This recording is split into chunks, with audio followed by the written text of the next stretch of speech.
Hi YouTube, on board steamship Freshspring again. Just have a little quick look hopefully at the steering engine, which is steam powered power steering. So power steering isn't a new thing. The way of actually controlling the rudder at the back of the ship is there's chains go right the way down, chains and rods which transmit the power right the way down the sides of the ship. So the chain actually is here, you can just see it on the chain wheel there, and then it would go under these and down through the holes there. At the moment it's all tucked away in here because it's disconnected, but that would be what's actually powering the rudder. You've got two ways to control that from here.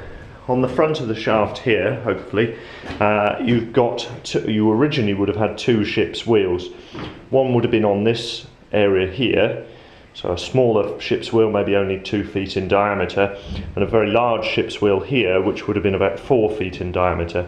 The larger one would have been used if the steering engine had failed, or if you didn't want to use it for whatever reason, and you would select between the two with this lever here. So you take this pin out and then slide the dog clutches, which you probably can't quite see just there. You can see there's dog clutches here and here, so you're either engaging one or the other. So you could either use the larger ship's wheel, which would be manual, or the smaller one, which would then be using the steam power.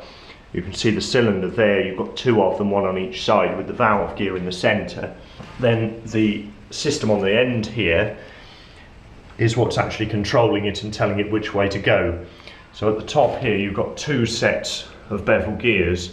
The movement of each set relative to each other is what's controlling the movement of the steam engine, so that it moves it exactly as much as you want.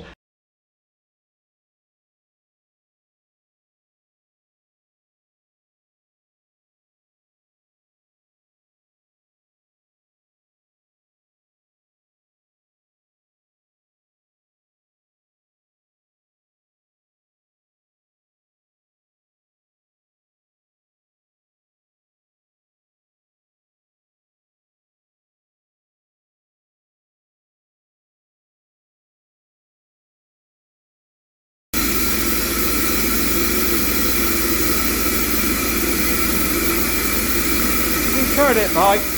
Turn it a bit.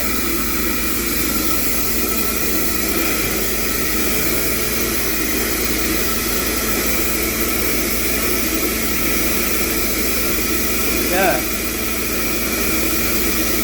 Then the other way.